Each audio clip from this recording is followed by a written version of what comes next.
الحمد لله رب العالمين والصلاة والسلام على سيدنا محمد سيد الأولين والآخرين وعلى آله وأصحابه أجمعين. أما بعد فأعوذ بالله من الشيطان الرجيم. بسم الله الرحمن الرحيم. يا أيها الذين آمنوا أنفقوا من طيبات ما كسبتم ومما أخرجنا لكم من الأرض ولا تيمموا الخبيث منه تنفقون ولستم بآخذيه إلا أن تغمضوا فيه واعلموا أن الله غني حميد. الشيطان يعدكم الفقر ويأمركم بالفحشاء والله يعدكم مغفرة منه وفضلا والله واسع عليم. يؤتي الحكمة من يشاء ومن يؤت الحكمة فقد أوتي خيرا كثيرا وما يذكر إلا أولو الألباب. سبحان ربك رب العزة عما يصفون وسلام على المرسلين والحمد لله رب العالمين.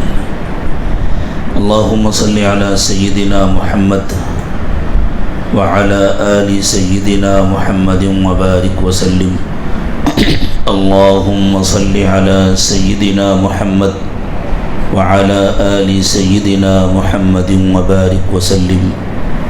اللهم صل على سيدنا محمد وعلى آل سيدنا محمد وبارك وسلم.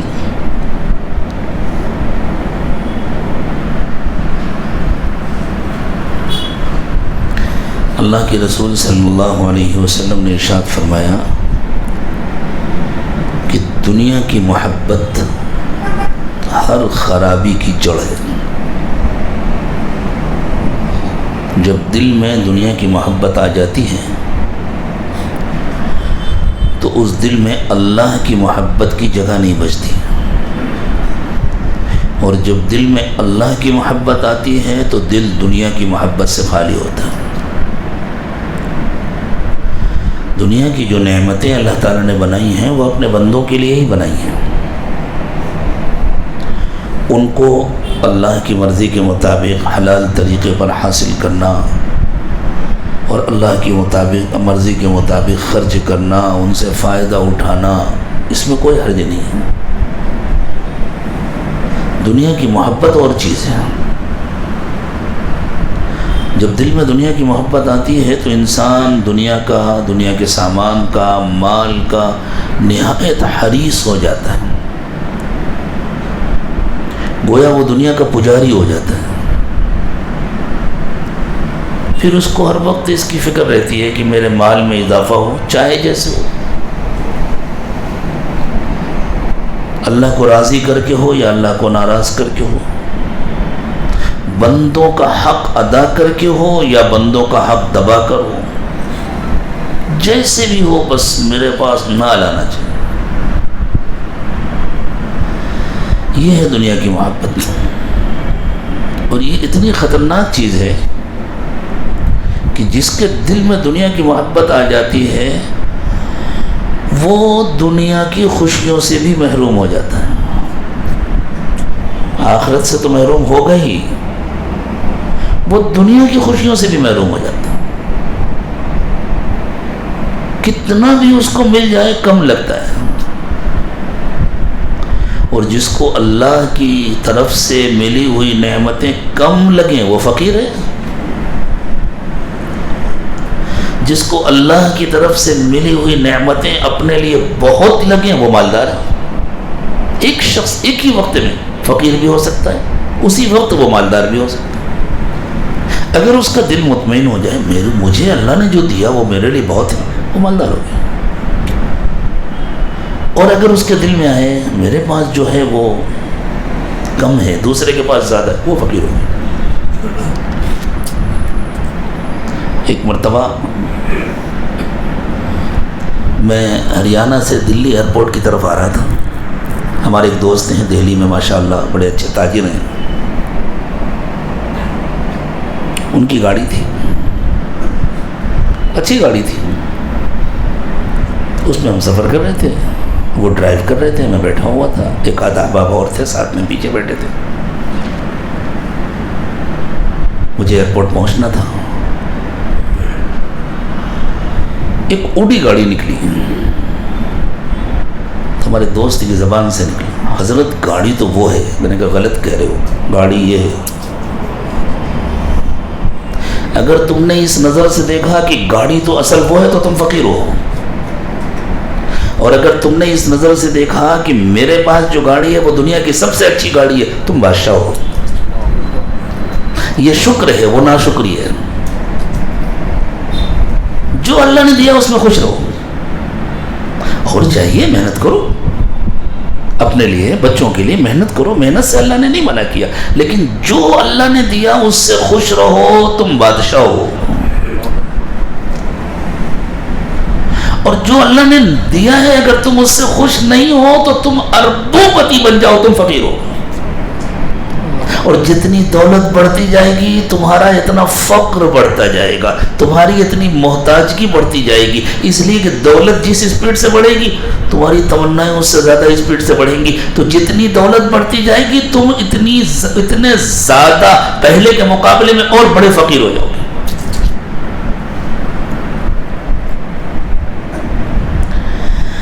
تو یہ دنیا کی محبت ایسی مصیبت ہے جو انسان کو دنیا کی لذتوں سے بھی محروم کر دیتی ہے. میں آپ کو اپنا ایک واقعہ سناؤں. ایک زمانے میں میرے پاس ماروتی 800 تھی، چھوٹی سی معمولی سی گاڑی سمجھی جاتی ہے، اور وہ بھی اللہ کے فضل سے سیکنڈ ہینڈ تھی.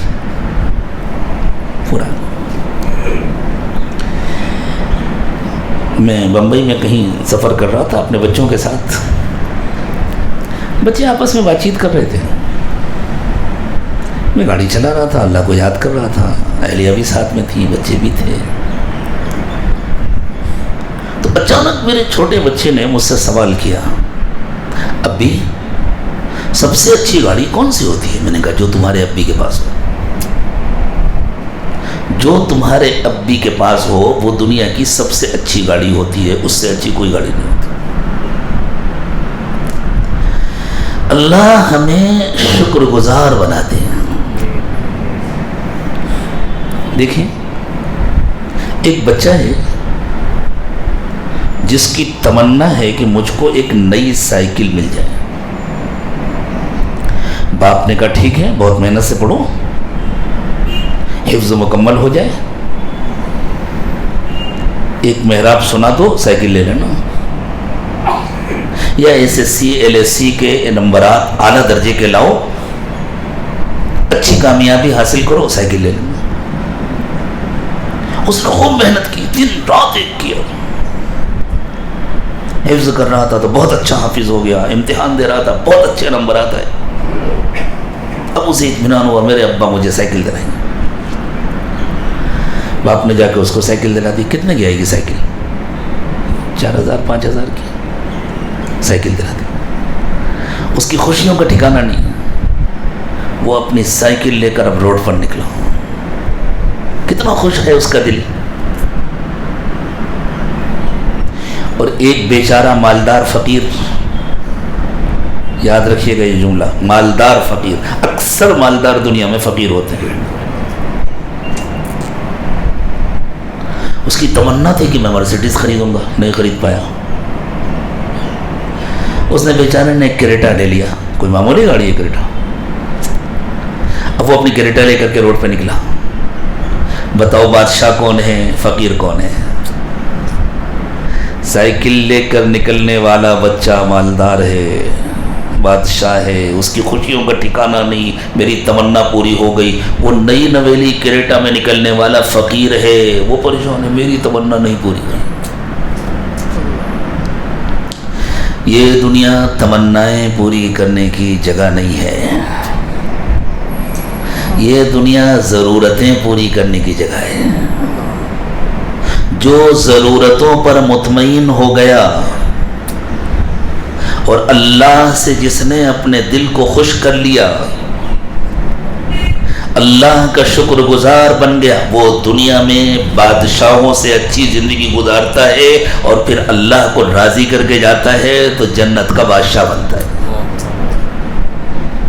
ہر جنتی اپنی جنت کا بادشاہ ہوگا، اور وہاں اللہ کہیں گے جتنی تمنائیں ہیں مانگ لو، میرے خزانے میں کوئی کمی نہیں۔ وَلَكُمْ فِيهَا مَا تَشْتَهِي أَنفُسُكُمْ وَلَكُمْ فِيهَا مَا تَدَّعُونَ نُزُلًا مِّن غَفُورٍ رَّحِيمٍ، تم غفور الرحیم کے مہمان ہو، یہ میرا مہمان خانہ ہے، جو دل چاہے وہ مانگ لو، تمہاری ہر تمنا پوری کی جائے گی۔ دنیا میں کوئی انسان ایسا نہیں ہے جس کی تمنائیں پوری ہوں، دنیا تمنا پوری کرنے کی جگہ ہی نہیں ہے، دنیا تو ضرورتیں پوری کرنے کی جگہ ہے۔ لیکن اس دنیا کو اللہ نے ایسا بنایا ہے کہ ضرورتیں پوری کرنے کے لیے بھی جب انسان محنت کرتا ہے اور مال کماتا ہے تو وہ مال اپنے ساتھ مال کی محبت لے کر آتا ہے، اور مال کی محبت، دنیا کی محبت، خوب یاد رکھو، کینسر سے زیادہ خطرناک بیماری ہے۔ جو لوگ دنیا میں آرام کی زندگی گزارنا چاہتے ہیں وہ اس نقطے کو سمجھے۔ کوئی ناشکرا دنیا میں آرام کی زندگی گزار ہی نہیں سکتا، کوئی دنیا سے محبت کرنے والا آرام کی زندگی گزار ہی نہیں سکتا۔ ہم کو لگتا ہے فلاں کروڑ پتی ہے، فلاں ارب پتی ہے، اس سے جا کے پوچھو وہ ہم سے بڑا فقیر ہے۔ کیوں؟ اس کی اتنی لمبی لمبی تمنائیں، ابھی تو میں پورا بنگلور بھی نہیں خرید پایا۔ ہاں، پوچھو ان لوگوں سے جا کر کے جو آج کل ہمارے ملک کے ریلوے اسٹیشن اور ہوائی اڈے خرید رہے ہیں، ان سے پوچھو، ملے گا تمہیں، نظر آئے گا وہ کتنے بڑے فقیر ہیں، وہ تم سے بڑے فقیر ہیں۔ میں نے تو سوچا تھا پورا شہر خریدوں گا، میں تو خالی ایک ایئرپورٹ ہی خرید پایا۔ میں تو سوچا تھا پورا ملک خریدوں گا، میں تو اب تک ایک گاؤں بھی نہیں خرید پایا۔ ہائے ہائے ہائے ہائے کرتے چلے جاتے ہیں، اور یہاں بھی ہائے ہائے اور وہاں بھی ہائے ہے۔ خسر الدنیا والآخرہ ذالک هو الخسران المبین، دنیا بھی برباد ہوتی ہے، آخرت بھی برباد ہوتی ہے، اس سے بڑی کوئی بربادی ہو سکتی ہے؟ اللہ کے نبی صلی اللہ علیہ وسلم ہمارے سب سے بڑے محسن ہیں، ہمارے سب سے بڑے ہمدرد ہیں۔ ہم ایمان والوں کو اگر اندازہ ہو جائے کہ نبی اکرم صلی اللہ علیہ وسلم ہمارے کتنے بڑے محسن ہیں تو ہم کو لگے کہ ہم کیا کر ڈالیں حضور کے لیے۔ بس اتنا ہی کرنا ہے کہ حضور کی تعلیمات پر عمل کریں، حضور کے دین و دعوت سے اپنے دل کو مطمئن کریں، اور خوب محبت کے ساتھ حضور اکرم صلی اللہ علیہ وسلم پر درود و سلام دیں، آپ کی سنتوں پر عمل کریں، مر مٹیں آپ کی سنتوں۔ نبی اکرم صلی اللہ علیہ وسلم نے ایمان والوں کو دنیا میں جینے کا سلیقہ سکھایا ہے۔ حضور کی تعلیم پر عمل کر کے کھانا کھانے میں بھی مزہ آتا ہے، پانی پینے میں بھی مزہ آتا ہے، سونے میں بھی مزہ آتا ہے، جاگنے میں بھی مزہ آتا ہے، کمانے میں بھی مزہ آتا ہے، خرچ کرنے میں بھی مزہ آتا ہے۔ ایک شخص اپنے کاروبار میں جاتا ہے یہ نشانہ بنا کر آج مجھے 1 لاکھ کمانا ہے، اور کمایا اس نے 95,000، تو ناشکری کے ساتھ گھر واپس آئے گا، نہیں مزہ آیا اس کو 95,000، حالانکہ یہ کوئی معمولی رقم نہیں ہے۔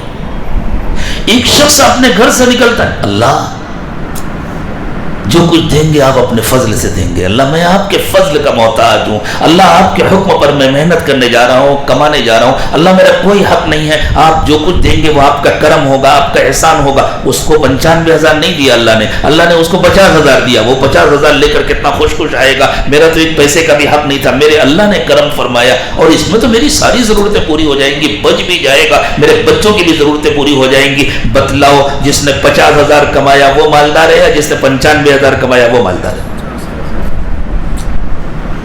خوشی کی نیند کس کو آئے گی؟ گھر میں بیٹھ کر بال بچوں کے ساتھ خوشی خوشی کھانا کون کھائے گا؟ یہ کم کمانے والا کھائے گا۔ اسے نہ کھانا اچھا لگے گا، نہ بستر اچھا لگے گا، نہ نیند آئے گی، رات بھر بے چین ہوگا، پریشان، کروٹیں بدل بدل کر کے گزارے گا۔ اللہ کا کہنا نہ مان کر، حضور کا طریقہ چھوڑ کر آج تک کسی کی دنیا بھی نہیں بنی، آخرت کیا بنے گی؟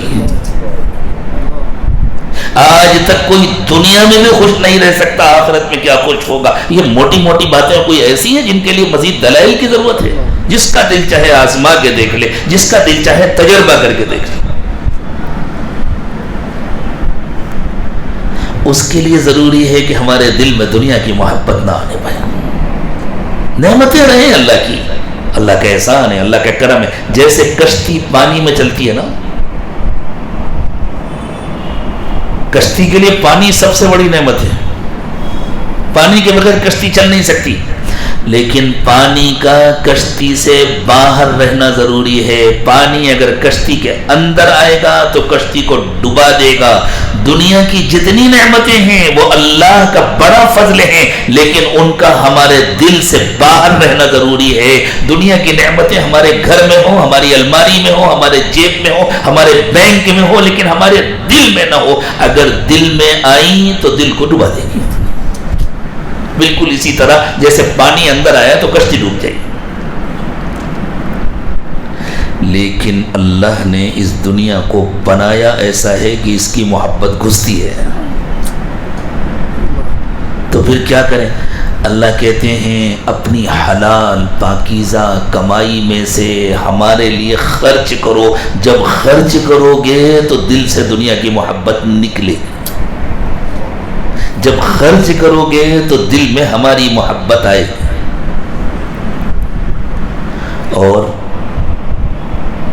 اردو میں ایک مثل مشہور ہے، کہتے ہیں مری بچھیا بہمن کے نام۔ پتہ نہیں آپ کیا بولتے ہیں، یعنی جو چیز کام کی نہیں ہے، بیکار ہے، تو حاتم تائی کے قبر پر لات مار کر اسے صدقہ کر دو۔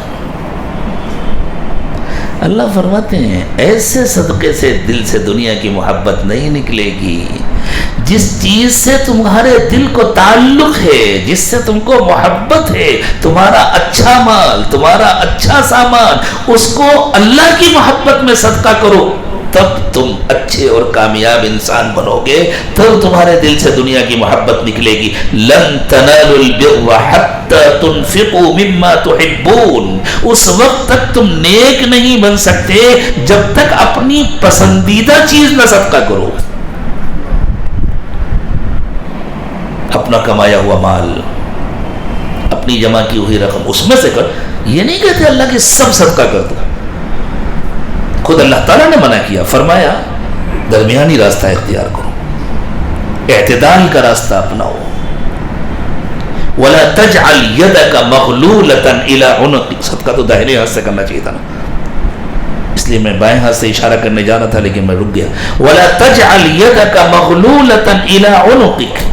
اللہ نے فرمایا اپنے ہاتھ کو گردن میں باندھ کر نہ رکھو، بڑھتے ہی نہیں آگے دینے کے لیے، بتاؤ ایسا لگتا ہے جیسے گردن کے ساتھ باندھ دیا گیا، یوں سمٹا ہوا ہے، بڑھتے ہی نہیں۔ وَلَا تَبْسُطْهَا كُلَّ الْبَسْطِ۔ اور پورا کھول بھی مت دو، نہ یوں کر کے رکھو کہ دیتے ہی نہیں، نہ یوں کھول دو کہ سب اٹھا کے لوٹا دیا۔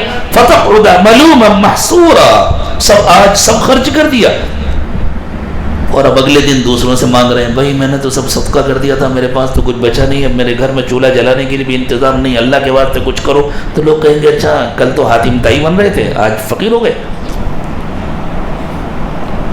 کل بہت بڑے بن رہے تھے، تو تمہیں تکلیف بھی ہوگی اور لوگوں کی باتیں بھی سننی پڑیں گی۔ نہیں، درمیانی راستہ اختیار کرو، خرچ بھی کرو، بچا کے بھی رکھو، دوسروں کو بھی دو، اپنے بال بچوں کے لیے بھی رکھو، سارا روک کر مت رکھو، اس سے دل میں دنیا کی محبت آئے گی۔ سارا خرچ مت کر دو ورنہ پریشانی آئے گی، اللہ کا بنایا ہوا ایک نظام ہے۔ ہاں کسی کو اللہ نے ایسا ایمان عطا فرمایا ہے کہ سارا خرچ کر دینے کے بعد بھی اس کا ذہن مخلوق کی طرف نہیں متوجہ ہوتا، تو اس کے لیے کوئی حرج نہیں ہے، لیکن وہ انفرادی واقعات ہوتے، ان واقعات کو دوسروں کے لیے دلیل نہیں بنایا جا سکتا۔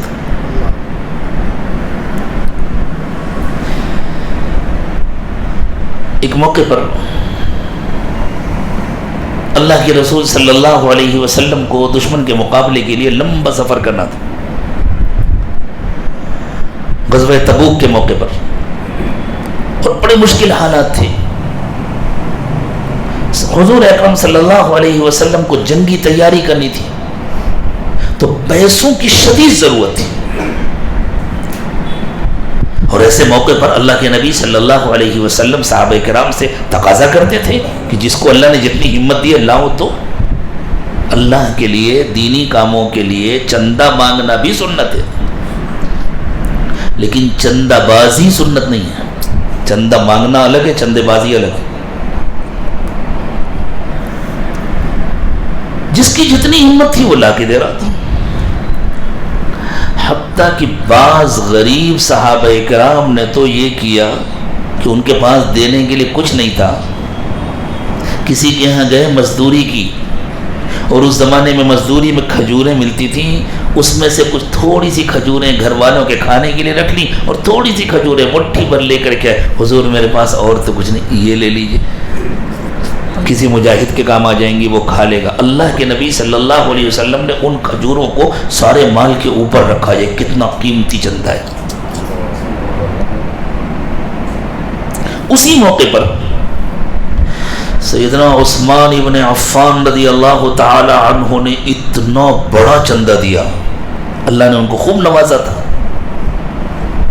کہ اللہ کے رسول صلی اللہ علیہ وسلم نے خوش ہو کر کے کہا، اب اللہ نے عثمان سے کہہ دیا ہے اگلی زندگی میں جو چاہو کرو، تمہاری مغفرت طے ہے۔ یہ مطلب نہیں ہے جو چاہو کرو کہ گناہ کرو یا نیکی کرو، یعنی اب اللہ نے حضرت عثمان کو اپنے کرم سے محفوظ کر دیا ہے، اب آگے وہ کوئی گناہ کرنا بھی چاہیں تو نہیں کر پائیں گے، اب وہ کوئی ایسا کام نہیں کریں گے کوئی ایسا کام نہیں کر سکیں گے جو مغفرت میں رکاوٹ بنے۔ اتنا پسند آیا حضرت عثمان کا وہ فعل، حتیٰ کہ اس لشکر میں اس موقع پر حضرت عثمان کو لقب ملا مجہز جیش المسلمین، مسلمانوں کا لشکر تیار کرنے والے، گویا اصل سارا کریڈٹ حضرت عثمان کو ملا۔ اسی موقع پر سیدنا عمر ابن خطاب رضی اللہ تعالی عنہ اپنے گھر کا پورا سامان 2 حصوں میں تقسیم کر کے آدھا لے کر آئے تھے، حتیٰ کہ آٹا پیسنے کی جو چکی تھی اس کا بھی ایک پارٹ لے کر آ گئے تھے۔ اسی موقع پر حضرت ابو بکر صدیق رضی اللہ تعالی عنہ اپنے گھر کا پورا سامان لے کر آئے، جو کچھ تھا وہ لے کر کے آئے تھے، حتیٰ کہ کپڑا سلنے کی سوئی تھی وہ بھی لے آئے تھے کہ کسی مجاہد کے کام آئے، کچھ نہیں چھوڑا تھا گھر۔ اور وہ جو کچھ لے کر آئے تھے وہ بہت زیادہ نہیں تھا، حضرت عمر کا آدھا اس سے زیادہ تھا، لیکن بہرحال حضرت عمر جو لائے تھے وہ آدھا تھا اور یہ پورا تھا، وہ 50% تھا یا 100% تھا۔ حضرت عمر فرماتے ہیں کہ اس موقع پر میرے دل میں آیا آج میں ابو بکر سے بڑھ جاؤں گا۔ یہ بڑائی نہیں، یہ نیکیوں کا شوق تھا کہ میں دوسروں سے زیادہ نیکی کروں، میں آگے بڑھ جاؤں، اور صحابہ کو احساس ہوتا تھا ہم کسی موقع پر بھی حضرت ابو بکر سے آگے نہیں بڑھ پاتے، تو حضرت عمر نے سوچا یہ چندہ دینے کا وقت ہے، اور آج کل حضرت ابو بکر کے پاس مال نہیں ہے، میرے پاس مال ہے، میری ذرا اچھی حیثیت ہے، اللہ نے مجھے زیادہ نوازا ہے، میں اپنے گھر کا آدھا سامان لاؤں گا تو میں آگے بڑھ جاؤں گا، میرا چندہ بڑا ہو جائے گا، میری نیکی زیادہ ہو جائے گی۔ ان کے ہاں کمپٹیشن نیکیوں میں ہوتی تھی، اللہ کو راضی کرنے میں کمپٹیشن۔ خود اللہ نے فرمایا وَفِي ذَلِكَ فَلْيَتَنَافَسِ الْمُتَنَافِسُونَ، آئیں کمپٹیشن کرنے والے اس میدان میں کمپٹیشن کریں، اللہ کو راضی کرنے میں، نیکی کرنے میں کمپٹیشن کریں۔ حضرت ابو عمر فرماتے ہیں لیکن میں نہیں بڑھ سکا، جب ابو بکر سب لے کر آ گئے تو میرا زیادہ 50% تھا، ان کا کم 100% تھا، اور 50% 100% کا مقابلہ تو نہیں کر سکتا۔ خود بعض موقعوں پر رسول اکرم صلی اللہ علیہ وسلم نے فرمایا ابو بکر کے برابر کوئی نہیں ہو سکتا، تو حضرت ابو بکر سب لے آئے۔ اللہ کے نبی صلی اللہ علیہ وسلم نے حضرت ابو بکر سے پوچھا ابو بکر یہ تمہارے مال کا کتنا حصہ ہے؟ فرمایا سب ہے۔ گھر میں کیا چھوڑا؟ گھر میں اللہ اور اس کے رسول کا نام چھوڑا، بس کافی ہے اتنا گھر والوں کے لیے، اور حضور نے قبول فرما لیا۔ ہر ایک کا اس طرح قبول نہیں کیا جائے گا، آج بھی ہر ایک کا اس طرح قبول نہیں کیا جائے گا. خود رسول اکرم صلی اللہ علیہ وسلم نے اس طرح قبول نہیں کیا ہے. اس لیے اس قسم کے واقعات کو دلیل بنا کر جو لوگ عمومی ترغیب دیتے ہیں وہ مزاج سنت کے خلاف کرتے ہیں. اسی موقع پر ایک دوسرے صحابی آئے جو سونے کا ایک ڈلا لے کر کے آئے انڈے کے برابر. حدیث میں صرف اتنا ہے کہ انڈے کے برابر لے کر آئے. اب وہ کبوتر کے انڈے کے برابر تھا کہ مرغی کے انڈے کے برابر تھا. عام طور سے گھروں میں تو مرغی کے انڈے استعمال ہوتے ہیں, اس لیے غالب گمان یہ ہے کہ وہ مرغی کے انڈے کے برابر ہوگا. سونے کا ڈالا اچھا خاصا قیمتی ہو گیا. انہوں نے لا کر پیش کیا, حضور یہ لے لی. حضور نے خوشی خوشی لیا اور لے کر پوچھا یہ تمہارے مال کا کتنا حصہ ہے. اتنے سخت حالات میں بھی حضور تحقیق کر کر کے چندہ لے رہے تھے. ایسا نہیں جو آئے آنے دو, جو آئے آنے دو, یہ چندے بازی ہے. تحقیق کر کر کے لے رہے تھے. یہ تحقیق بھی ضروری ہے کہ لانے والے کی کمائی کیسی ہے, حرام یا مشتبہ تو نہیں ہے. تو نہیں بھائی شکریہ, اب اپنا پیسہ اپنے پاس رکھیے, یہ نہیں لگے گا دینی کام میں. اور یہ بھی ضروری ہے کہ کہیں جوش میں وہ اتنا زیادہ تو نہیں دے رہا کہ گھر والے پریشان ہو جائیں, تو تحقیق کرنا بھی ضروری ہے. تو اللہ کے نبی صلی اللہ علیہ وسلم نے ان کا وہ سونے کا ڈلا ہاتھ میں لیا, خوشی خوشی لیا اور فرمایا یہ تمہارے مال کا کتنا حصہ ہے. انہوں نے کہا حضور یہ 100% ہے, میرے پاس جو کچھ تھا سب بیچ کے یہ سونا لے کر کے آ گیا. نبی صلی اللہ علیہ وسلم کے چہرے کا رنگ بدل گیا, آپ کو غصہ آ گیا اور آپ نے اٹھا کر کے اس کو اتنی زور سے پھینکا. صحابہ کہتے ہیں اگر وہ صاحب سامنے سے نہ ہٹ گئے ہوتے تو آنکھ پھوٹ جاتی. اور فرمایا لے جاؤ اس کو. لوگ اپنا پورا مال صدقہ کر دیتے ہیں اور پھر پریشان ہوتے ہیں تو اللہ کی شکایت کرتے ہیں, اس کو واپس لے جاؤ, تھوڑا لے کر آؤ. اتنی سخت ضرورت میں بھی اللہ کے نبی صلی اللہ علیہ وسلم نے وہ پورا قبول نہیں کیا اور حضرت ابوبکر کا پورا قبول کیا. کیوں؟ حضرت ابوبکر سے اطمینان تھا ان کے گھر میں پریشانی آئے گی تو یہ اللہ کی شکایت نہیں کریں گے, فاقہ کریں گے لیکن شکایت نہیں کریں گے. تو اب بتاؤ ایک ہی موقع پر یہ دو واقعات پیش آئے, اس سے مزاج سنت سمجھ میں آیا کہ اس قسم کے واقعات کو عمومی دلیل نہیں بنایا جا سکتا. تو حضرت صحابہ کرام اس طرح خرچ کرتے تھے. اس خرچ کرنے سے دل سے دنیا کی محبت نکلتی ہے. جب یہ آیت کریمہ نازل ہوئی لن تنالوا البر حتى تنفقوا مما تحبون, جب تک اپنا پسندیدہ مال خرچ نہیں کرو گے تمہیں نیکی نہیں ملے گی. تو بعض صحابہ نے تو آ کر حضور سے عرض کیا حضور میرا فلاں باغ ہے مجھے بہت پسند ہے اور میری سب سے اچھی جائیداد ہے, پورا اللہ کے نام صدقہ. حضور نے کیا کیا, خود نہیں لیا, فرمایا ٹھیک ہے صدقہ قبول ہے, جاؤ اپنے غریب رشتہ داروں میں تقسیم کر دو. اس پورے باغ کو اپنے غریب رشتہ داروں میں تقسیم کر دو. 2 درخت فلاں کو, 2 درخت فلاں کو, 1 درخت فلاں کو, 4 درخت, جس کی جیسی سب تقسیم. اللہ. تو یہ صدقہ اور خیرات یہ ایسے ہی ہے جیسے ہمارے گھر کی صفائی. اپنے گھر کو صاف ستھرا کر کے کچرا نکال کر باہر پھینکتے ہوئے کسی کو تکلیف ہوتی ہے یا خوشی ہوتی ہے؟ گھر صاف ہو گیا. کپڑے دھوتے ہیں اس کی گندگی نکل جاتی ہے تو خوشی ہوتی ہے. اللہ ہم کو ایسا تعلق نصیب فرما دے اپنی اور اپنے رسول صلی اللہ علیہ وسلم کی ایسی محبت نصیب فرما دے کہ ہم اللہ کی رضا کے لیے جب اپنے مال میں سے اچھے مال میں سے صدقہ کریں اور اس صدقے کے نتیجے میں ہمیں اپنے دل میں اللہ کی محبت بڑھتی ہوئی محسوس ہو تو ہمیں خوشی ہو, بڑی قیمتی نعمت مل گئی, بہت بڑا فائدہ ہو گیا. تو اس دنیا کو اللہ نے ایسا بنایا ہے کہ انسان کتنا بھی بچنا چاہے اس کی کچھ نہ کچھ محبت دل میں گھستی ہے. جیسے جب آندھی چلتی ہے, طوفان آتا ہے, ہوائیں چلتی ہیں تو گھروں میں جو سمجھدار خواتین ہوتی ہیں, سمجھدار عورتیں ہوتی ہیں, وہ جلدی سے کھڑکیاں بند کر دیتی ہیں. تاکہ گھر میں گرد و غبار نہ آئے. اس کے باوجود کچھ نہ کچھ آ ہی جاتا ہے.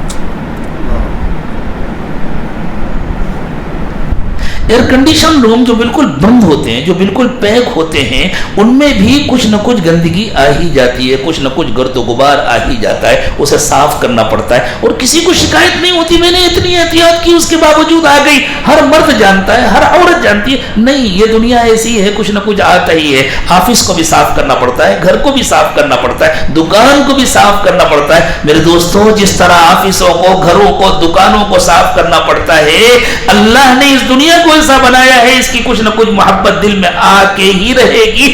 دل کو بھی صاف کرنا پڑتا ہے. گھروں کی صفائی پر اتنی محنت ہوتی ہے, آخر دل کی صفائی کب ہوگی؟ اللہ کی محبت میں, اللہ کی رضا کے لیے جو صدقہ کیا جاتا ہے, اس سے دل کی صفائی ہوتی ہے. اور جب اللہ کی رضا کے لیے صدقہ کیا جاتا ہے تو پھر انسان کو یہ شوق نہیں ہوتا کہ لوگوں کو معلوم ہو, لوگوں کو پتہ چلے. غریبوں کے فوٹو لے کر کے اخبار میں ڈالے جا رہے ہیں, واٹس ایپ پہ ڈالے جا رہے ہیں. اتنی بیواؤں کے گھروں میں ہم نے کٹ پہنچایا, یہ ان کی لائنیں, یہ بیچاری کھڑی ہوئی ہیں اور ان کی بے عزتی کی جا رہی ہے. اللہ کی قسم, ایسے صدقے سے نہ کرنا بہتر ہے. اللہ تعالیٰ نے فرمایا کہ تم صدقہ کر کے کسی کا دل دکھاؤ, کسی کو تکلیف پہنچاؤ, اس سے بہتر یہ ہے کہ تم صدقہ نہ کرو, لیکن دو میٹھے بول دو, کسی کا دل خوش کر دو, دل مت دکھاؤ. اللہ کو کسی کے مال کی ضرورت نہیں. جب انسان کو اللہ کی رضا کے لیے صدقہ کرنا ہوتا ہے تو پھر وہ چاہتا ہے کسی کو پتہ نہ چلے, صرف اللہ کو معلوم ہو, میرا اپنا کام بن جائے. کیوں کہیں اچھی کوئی انویسٹمنٹ ہونے والی ہو اور آدمی کو پتہ ہو یہ گولڈن چانس ہے اور کم ہی لوگوں کو موقع ملے گا, تو آدمی کیا چاہتا ہے کسی کو پتہ نہ چلے. سگے بھائی کو بھی اطلاع نہیں کرتا, چپکے سے جا کر کے وہاں پیسے لگاتا ہے, یہ چانس مجھے ملے, کسی اور کو نہیں ملے. کیوں؟ اس لیے کہ وہاں اس کو بڑا نفع ملنے والا ہے.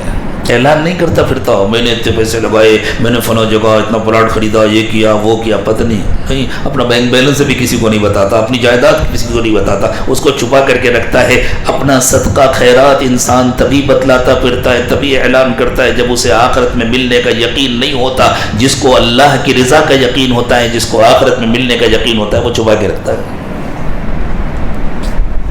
اللہ کے نبی صلی اللہ علیہ وسلم نے ارشاد فرمایا کہ بہترین صدقہ وہ ہے کہ دائنے ہاتھ سے دو, بائیں ہاتھ کو پتہ نہ چلے. بعض بزرگوں کا تو یہ معمول تھا کہ کیا کہ ان کو پتہ چل گیا کہ فلاں کے گھر میں کوئی ضرورت مند ہے تو رات میں جاتے ہیں, چہرے پر رومال ڈال کر کے منہ ڈھک کے جاتے ہیں, اندھیرے میں, سناٹے میں, کسی کو پتہ نہ چلے. بیل بجائے, سامنے والا نکلا, السلام علیکم, چپکے سے چلے. اس نے پوچھا ارے بھائی آپ کون ہیں؟ ٹھیک ہے, بس یہ رکھ لیجیے, پتہ نہ چلے. جب ایران فتح ہوا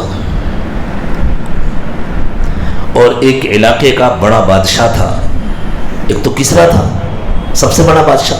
اس زمانے کا سسٹم ایسا ہوتا تھا جیسے آج کل مختلف ریاستوں کے وزرائے اعلیٰ ہوتے ہیں, ان کے اپنے اختیارات ہوتے ہیں اندر. اس زمانے میں الگ الگ علاقوں کے نواب ہوتے تھے, ہم ان کو نواب کہتے ہیں, وہ راجہ کہے جاتے تھے, بادشاہ کہے جاتے تھے. اور ایک بڑا بادشاہ ہوتا تھا, وہ ان سب پر حکومت کرتا تھا. تو ایک علاقے کا بڑا راجہ تھا ایران کا, وہ جنگ میں مارا گیا اور اس کا تاج میدان جنگ میں پڑا ہوا تھا. راجہ کا تاج سونے کا بنا ہوا, ہیرے جڑے ہوئے, موتیاں جڑی ہوئی. کسی آدمی کو مل جائے تو 7 پشتوں کے لیے کافی ہو. ایک صحابی کو نظر آیا کہ یہ تاج میدان میں پڑا ہے. انہوں نے اس کو اٹھایا, اپنی چادر میں لپیٹا اور لپیٹ کے اپنے خیمے میں لے جا کے رکھ لیا خاموشی سے. جب رات ہو گئی اور بالکل سناٹا ہو گیا تو انہوں نے اپنے چہرے کو کپڑے سے ڈھاکا اور وہ چادر لے کر کے آئے. اور جو اس لشکر کے امیر تھے, غالباً حضرت ابو عبیدہ ابن الجراح تھے شاید,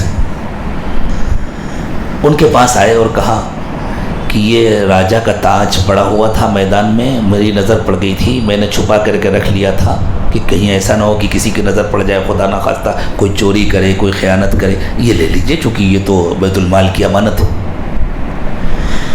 تو ان کو تعجب ہوا، یہ نوجوان اتنا ایماندار ہے، کسی کو پتہ نہیں چلا تھا، اگر اس نے چھپا لیا ہوتا، اپنے خیمے میں رکھ لیا ہوتا، نہ دیا ہوتا تو کسی کو کانوں کان اطلاع بھی نہ ملتی، کتنی بڑی دولت تھی، یہ صرف اللہ کے لیے لے کر کے آیا۔ تو انہیں خوشی ہوئی کہ الحمدللہ میرے لشکر میں ایسے امانت دار سپاہی ہے۔ تو جب وہ جانے لگے واپس نوجوان، تو امیر صاحب نے کہا میرے بھائی اپنا نام تو بتا دو۔ پتہ ہے انہوں نے کیا جواب دیا؟ جس کے لیے لایا ہوں وہ میرا نام جانتا ہے۔ آج تک کسی کو نہیں معلوم وہ کون تھے، نہیں بتایا انہوں نے، یہ کہہ کر چلے گئے جس کے لیے لایا ہوں وہ میرا نام جانتا ہے۔ آپ کے لیے میرا نام جاننا ضروری نہیں، اور وہ تاج بیت المال میں جمع ہوا۔ سیدنا عمر ابن خطاب رضی اللہ تعالی عنہ کے پاس مدینہ طیبہ پہنچا۔ تو جب بندہ اللہ کے لیے کرتا ہے تو پھر بندوں سے چھپاتا ہے، اور جس کے دل میں اللہ کا یقین نہیں ہوتا وہ چاہتا ہے میرے کارنامے سب کو معلوم ہو، میری خدمات سب کو معلوم ہو، میں نے یہ کیا، میں نے یہ کیا، میں نے یہ کیا، اس کے کارناموں کی لسٹ ہی نہیں ختم ہوتی۔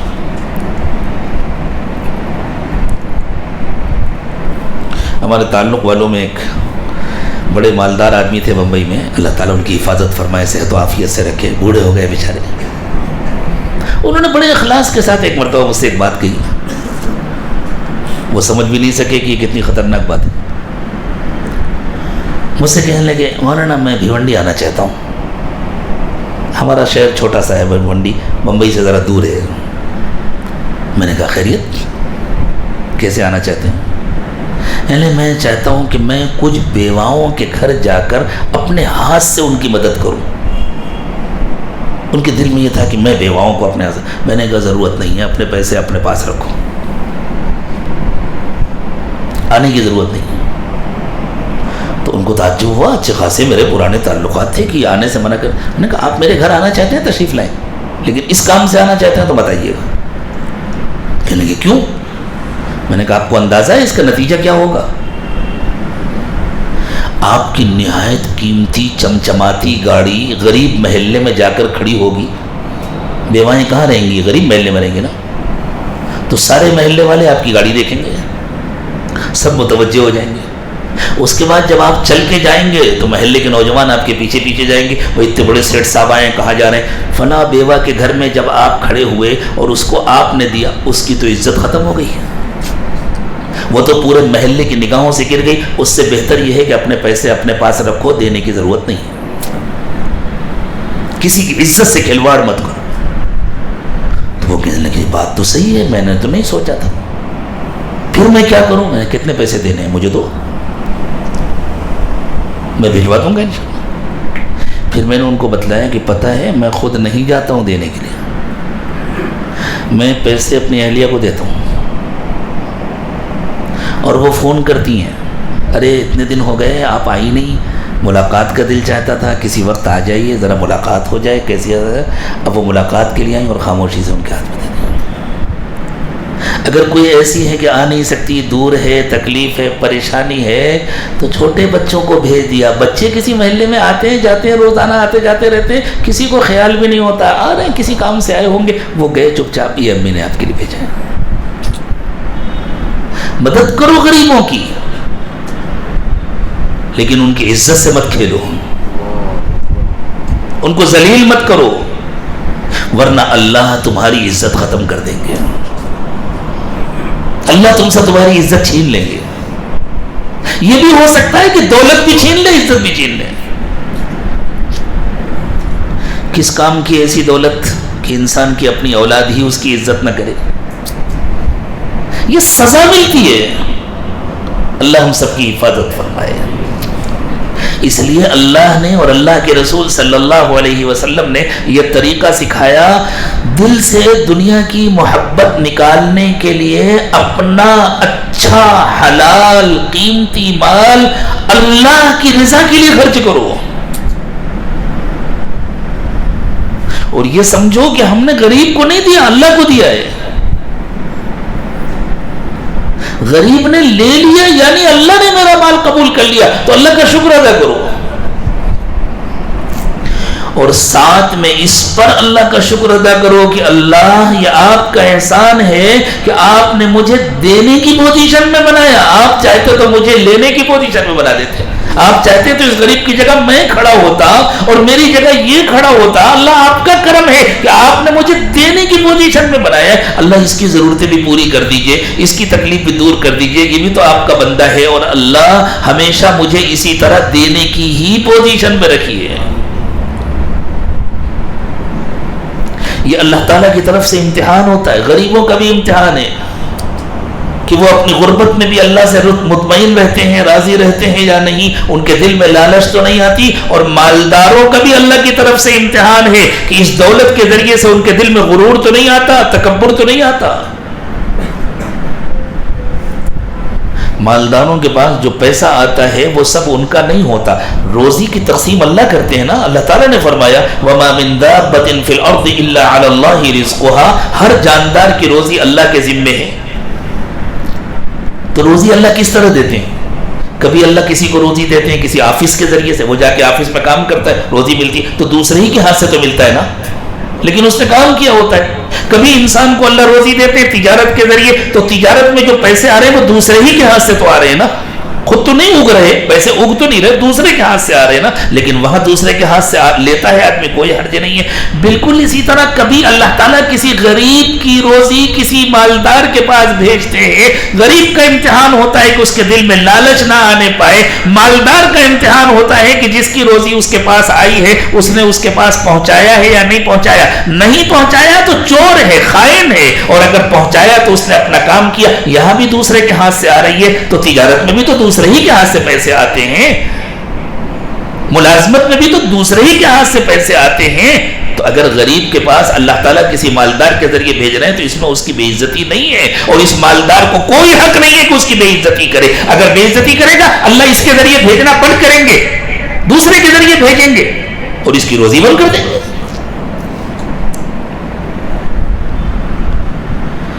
بسا اوقات انسان کسی کی مدد کر رہا ہوتا ہے اور اس کی برکت سے کھا رہا ہوتا ہے. جس کی مدد کر رہا ہے، جن بیواؤں کی مدد کر رہا ہے، جن یتیموں کی مدد کر رہا ہے، جن اپنے غریب رشتہ داروں کی مدد کر رہا ہے، اس کی روزی میں برکت ہو رہی ہے. ان کی دعاؤں کے نتیجے میں ان کی برکت سے کھا رہا ہے. وہ سمجھتا ہے میں ان کو کھلا رہا ہوں، حالانکہ ان کی برکت سے اللہ اس کو کھلا رہے ہوتے ہیں. یہ بند کر کے دیکھیں، یہ ادھر بند کرے گا ادھر بند ہو جائے گا. مصر کا ایک واقعہ پڑھا میں نے. مصر کا ایک بڑا دولت مند آدمی تھا. اس کو کوئی خطرناک بیماری ہو گئی تھی. وہ فرانس گیا تھا علاج کے لیے. علاج چل رہا تھا لیکن کوئی فائدہ نہیں ہو رہا تھا خاص.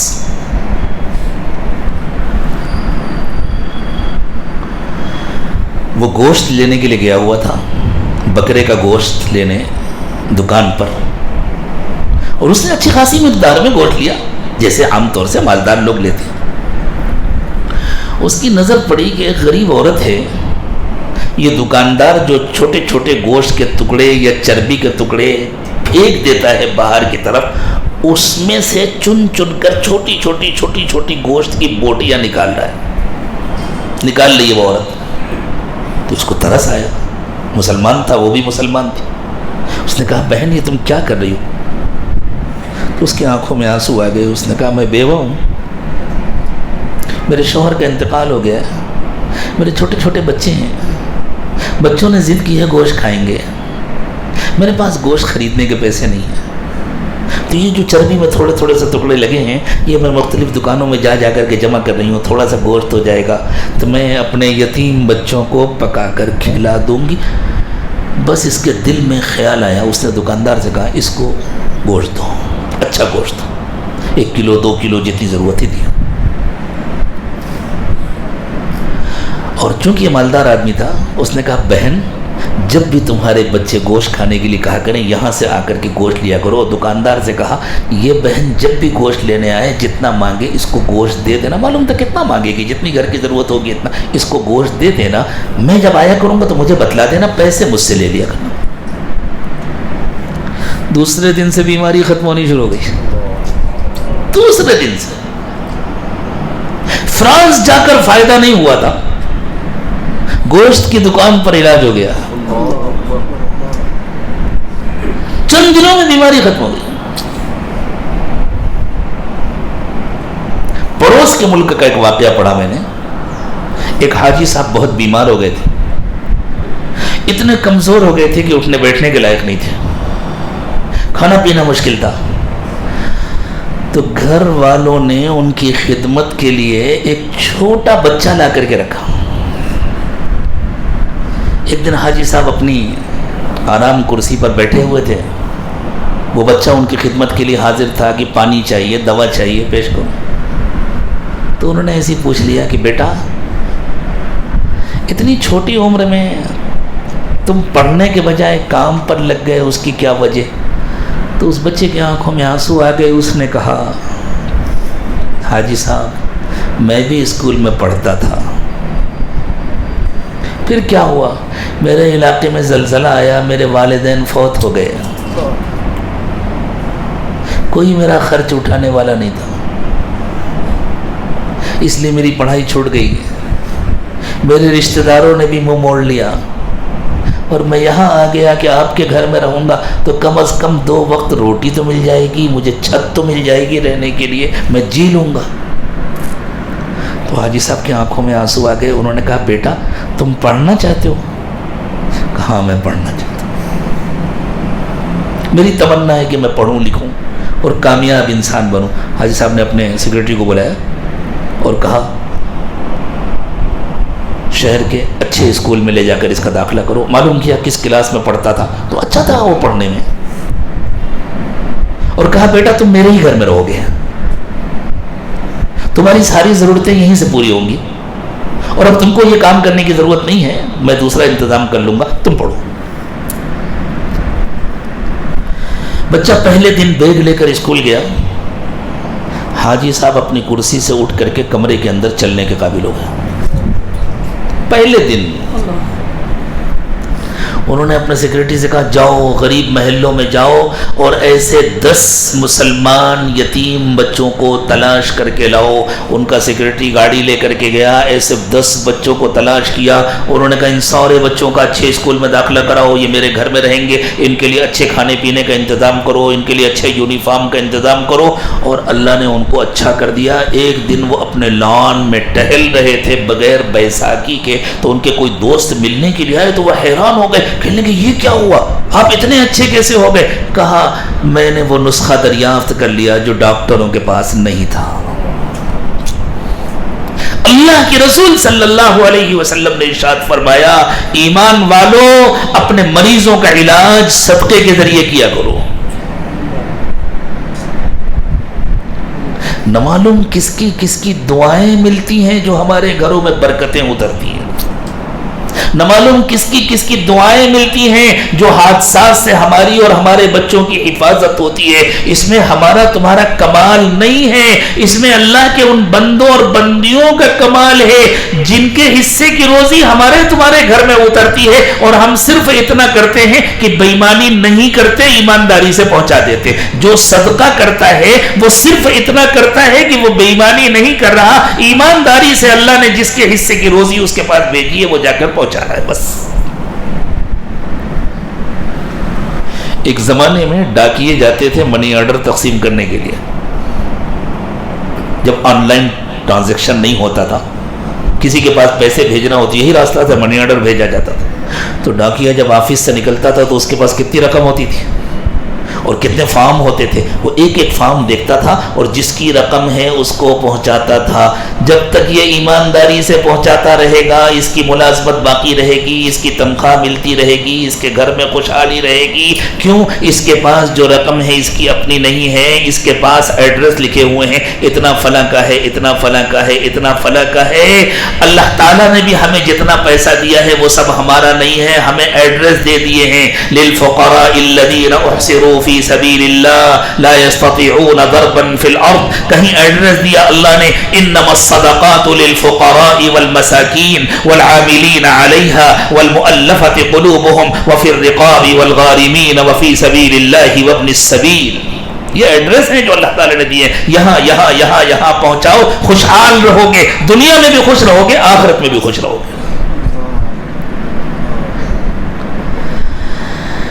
جو اللہ کی دی ہوئی نعمتیں دوسروں پر خرچ کرتا ہے وہ اللہ کا شکر ادا کرتا ہے، اللہ کا شکر گزار ہوتا ہے، اور وہ جھوپڑے میں رہ کر بادشاہوں سے اچھی زندگی گزارتا ہے.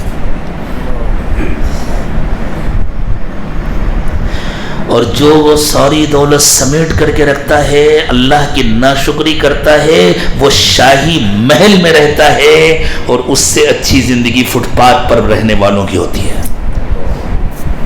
راتیں تڑپ تڑپ کے گزرتی ہیں، نیند سے محروم ہوتا ہے. کھانا سامنے رکھا ہوتا ہے، کھانے کے قابل نہیں ہوتا. پڑوس کے ملک کے ایک صحافی نے اپنا واقعہ لکھا کچھ عرصہ پہلے. وہاں کے صدر صاحب کے گھر میں دعوت تھی، تو وہ سوچ کے گئے آج تو مزے آئیں گے، ملک کے صدر کے گھر میں دعوت ہے. دوسرے وزراء بھی تھے، کچھ دولت مند بھی تھے، کچھ صحافی بھی تھے، کچھ آفیسران تھے، سب کے لیے کھانا لگایا گیا، شاندار کھانا. وہ کہتے ہیں کھانا شروع ہوا، میں صدر صاحب کے بازو میں بیٹھا تھا، صدر صاحب نے اشارہ کیا کھانا کھائیے. تو یہ کہتے ہیں میں نے دیکھا ان کی پلیٹ تو خالی ہے، اس میں کچھ نہیں نکالا. آپ نہیں کھائیں گے؟ نہیں میں نہیں کھا سکتا، آپ لوگ کھائیے، میں نہیں کھا سکتا. پھر ان کے سیکریٹری نے لا کر ان کے سامنے ٹفن رکھا جس میں بھنڈی کی سبزی تھی اور پتلی پتلی چھوٹی چھوٹی روٹیاں تھیں. کہا بس اس کے سوا میں کچھ نہیں کھا سکتا، ڈاکٹر نے مجھے سختی سے منع کیا. وہ کہتے ہیں میں گھر واپس آیا تو میں نے اللہ کا شکر ادا کیا، اللہ آپ نے مجھے کھانے کے قابل بنایا. یہ ملک کا صدر ہے بیچارہ، اور 2 وقت پیٹ بھر کے کھانا نہیں کھا سکتا. اور کہتے ہیں وہ بھی انہوں نے چند لقمے کھائے اور پھر سیکورٹی نے ہٹا لیا، بس ہو گیا، اس سے زیادہ نہیں کھا سکتا. وہی صحافی کہتے ہیں کہ چند دنوں کے بعد ایک دوسرے بڑے دولت مند سے ملاقات کے لیے جانا ہوا. صحافیوں کو تو سب جگہ جانا ہوا تھا. ان سے پوچھا کیا حال ہے؟ کہنے کہ کیا بتلاؤں، ملک کے بڑے دولت مند، بہت بڑے تاجر.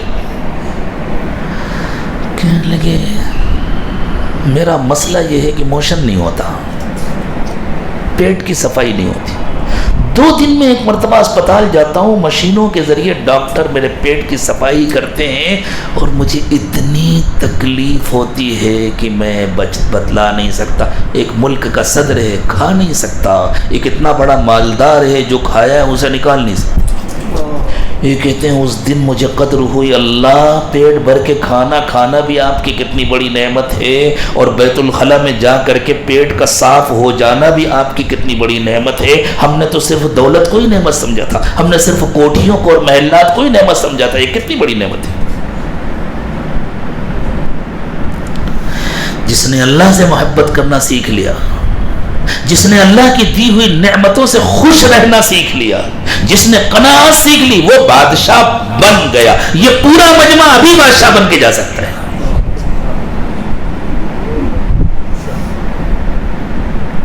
اور جو اللہ کا ناشکرا ہو گیا وہ فقیر بن گیا. ساری دنیا کے دولت مند فقیر پہلے سے بنے ہوئے ہیں، ان کو بنانے کی ضرورت نہیں ہے. اللہ ہماری تمہاری حفاظت فرمائے. یا ایھا الذین آمنوا انفقوا من طیبات ما کسبتم. اس لیے اللہ نے فرمایا ایمان والو یہ جو اللہ کہتے ہیں نا یا ایھا الذین آمنو، اس سے زیادہ پیارا لہجہ نہیں ہو سکتا آواز دینے کا۔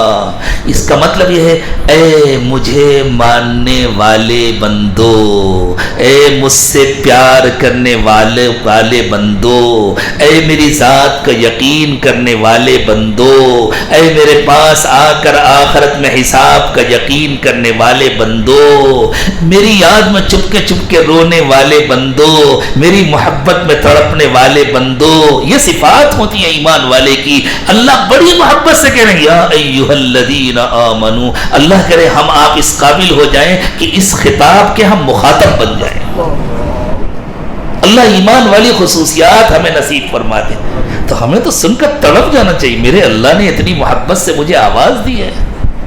اللہ مجھ سے کہہ رہے ہیں اے مجھے چاہنے والوں، اللہ ہم سب سے کہہ رہے ہیں اے مجھ سے محبت کرنے والوں، انفقوا من طیبات ما کسبتم، اپنی پاکیزہ کمائی میں سے خرچ کیا کرو۔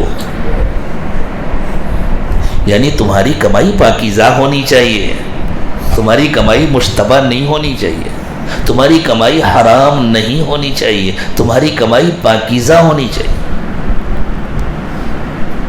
صرف چوری سے کمائی حرام نہیں ہوتی، صرف شراب بیچنے سے کمائی حرام نہیں ہوتی، صرف رشوت لینے سے کمائی حرام نہیں ہوتی، کوئی بھی حلال و پاکیزہ چیز لینا اور بیچنا، لیکن ساتھ میں وعدہ خلافی کرنا، جھوٹ بولنا، اس سے بھی کمائی گندی ہو جاتی۔ بےایمانی کرنا، ناپ تول میں بےایمانی کرنا، لین دین میں بےایمانی کرنا۔ اللہ ہم سب کو حلال و پاکیزہ روزی عطا فرمائے۔ انفقوا من طیبات ما کسبتم، اپنی پاکیزہ کمائی میں سے خرچ کیا کرو۔ ومما اخرجنا لکم من الارض، اور ہم نے جو تم کو زمین کی پیداوار دی ہے وہ تمہاری محنت کی کمائی نہیں ہے، تمہارا درخت ہے اس میں پھل آ رہے ہیں، آم کا درخت ہے اب آم آئیں گے، کیا کچھ کرنے جاتا ہے آدمی آم میں؟ اللہ نے اگایا، زمین میں کھیتی ہو رہی ہے، اللہ اگا رہے ہیں، اللہ دے رہے ہیں، ہم نے جو زمین سے تمہارے لیے پیداوار کا انتظام کیا اس میں سے بھی خرچ کیا کرو۔ وَلَا تَيَمَّمُوا الْخَبِيثَ مِنْهُ تُنْفِقُونَ وَلَسْتُمْ بِآخِذِيهِ إِلَّا أَن تُغْمِضُوا فِيهِ، اور دیکھو خراب دیکھ کر چھانٹ کر مت خرچ کیا کرو۔ ہاں یہ پھل ہے، یہ ذرا خراب ہو رہے ہیں، یہ صدقہ کر دو، یہ اچھے گھر والوں کے لیے رکھ لو۔ نہیں، سب میں سے دو، اس میں سے بھی دو، اس میں سے بھی دو، اس کو بھی اپنے کھانے کے لیے رکھو، اس کو بھی رکھو، سب میں سے دو، ملا جلا کر کے دو۔ قربانی کا گوشت ہے، اچھا نکال کے رکھ لیا، باقی ہاں تھوڑی ہڈیاں، تھوڑی چربی، تھوڑی ہے، ملا کر کے چلو بھائی بیچ دو۔ دوستوں کے یہاں اچھا بھیج دیا، غریبوں کے یہاں ایسا خراب بھیج دیا۔ وَلَا تَيَمَّمُوا الْخَبِيثَ مِنْهُ، اس میں سے خراب چھانٹ کر مت دیا کرو۔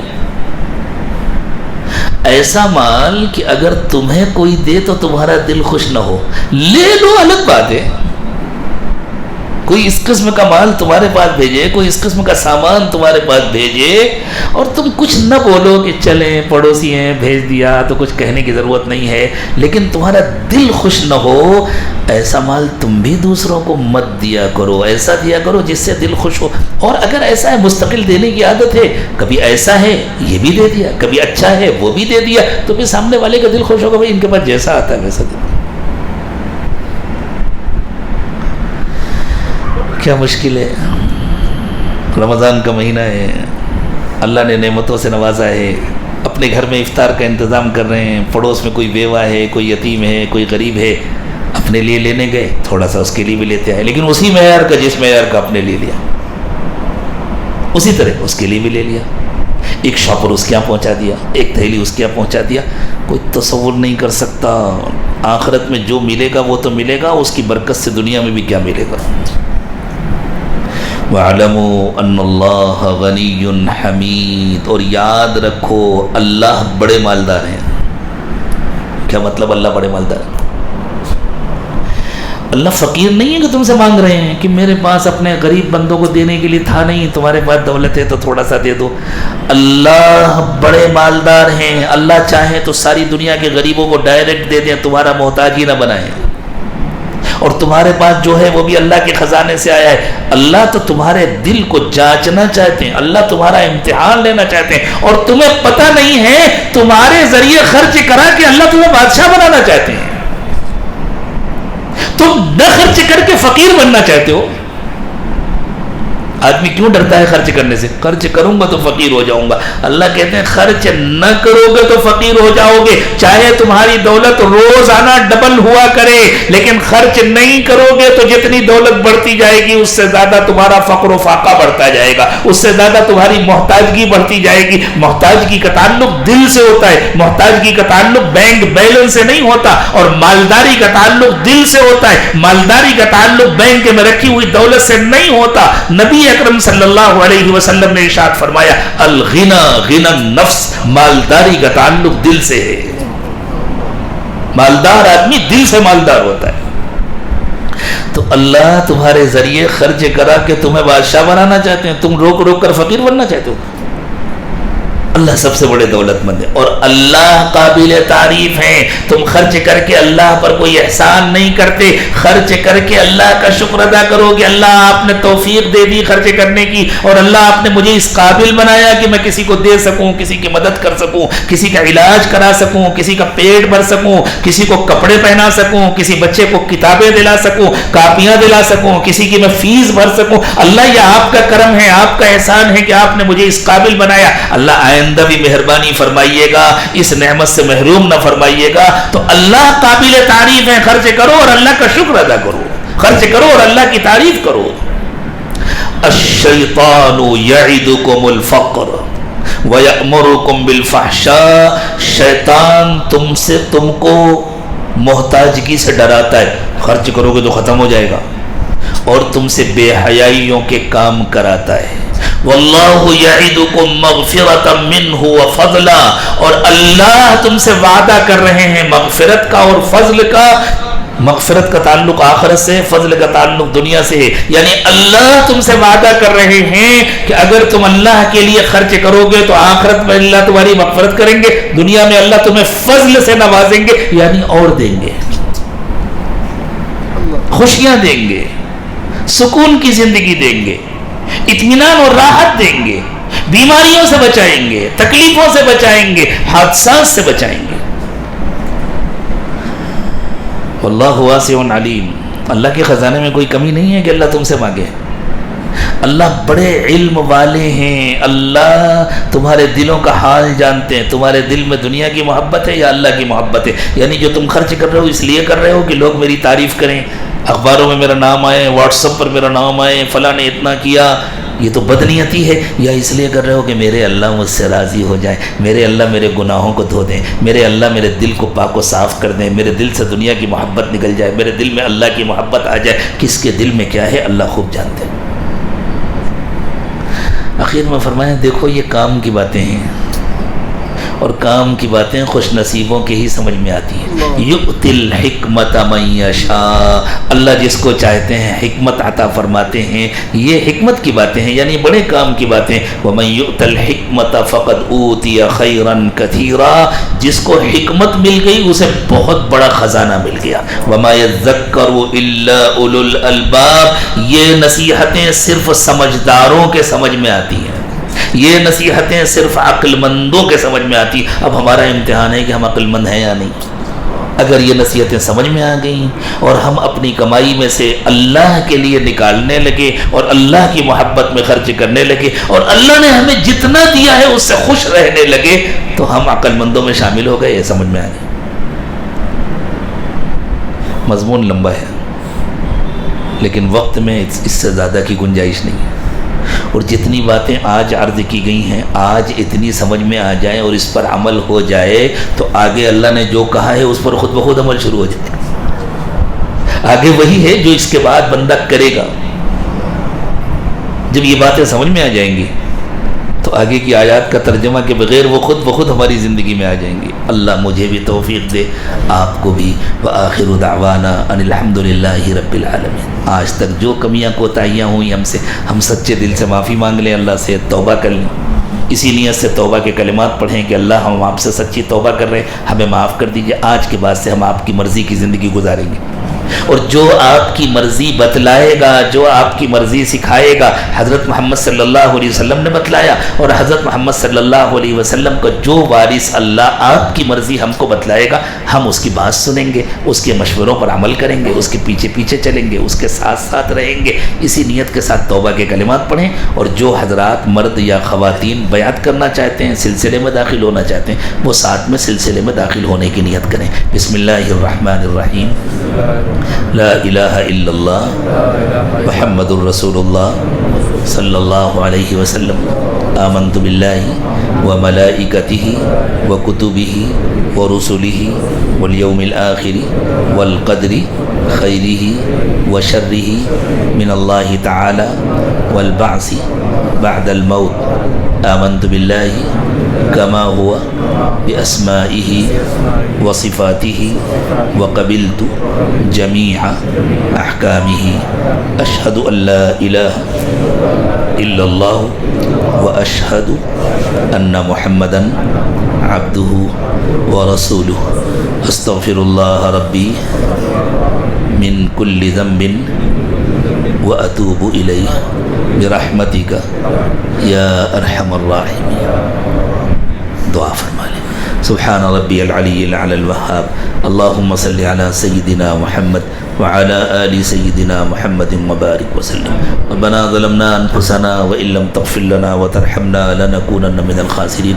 پروردگار عالم، ہم آپ کے عاجز اور کمزور بندے ہیں، ہمیں مخلوق کا محتاج کبھی نہ بنائیے اللہ، اپنے سوا کبھی کسی کا محتاج نہ بنائیے اللہ۔ اب تک کہ ہمارے تمام گناہوں کو معاف فرما دیجیے، بقیہ زندگی کو پچھلی زندگی کا کفارہ بنا دیجیے اللہ۔ اپنی نافرمانیوں سے حفاظت فرمائیے، ہمارے ظاہر کو 100% سنتوں سے سجا دیجیے، ہمارے باطن کو اپنی آس سے آباد فرما دیجیے اللہ۔ دنیا کی ساری نعمتیں عطا فرمائیے، لیکن اللہ دل کو دنیا کی محبت سے پاک کر دیجیے اللہ۔ اپنی محبت نصیب فرمائیے، اپنے نبی پاک صلی اللہ علیہ وسلم کی محبت نصیب فرمائیے، اپنے چاہنے والوں کی محبت نصیب فرمائیے، اپنے غریب اور کمزور بندوں اور بندیوں کی محبت نصیب فرمائیے اللہ۔ ہمیں خرچ کرنے والا بنائیے، لینے والا نہ بنائیے اللہ۔ ہماری دنیا بھی اچھی کر دیجیے، ہماری آخرت بھی اچھی کر دیجیے، اور ہماری آخرت کو ہماری دنیا سے بہتر بنا دیجیے اللہ۔ ہمارے ظاہر کو بھی بنا دیجیے، اصلاح فرما دیجیے،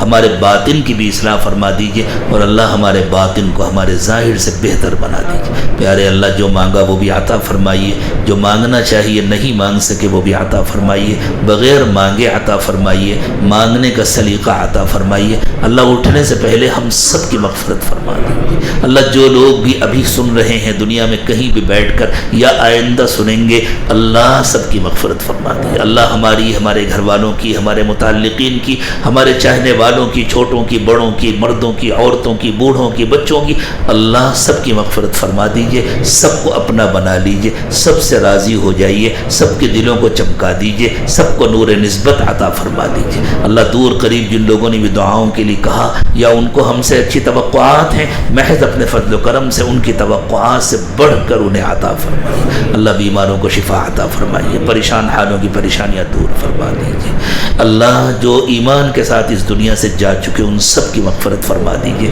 آپ نے جن کی مغفرت فرما دی ان کو اپنے قرب کے اعلیٰ درجات نصیب فرمائیے۔ وصلی اللہ تعالی علی خیر خلقہ محمد وعلی آلہ واصحابہ اجمعین برحمتک یا ارحم الراحمین۔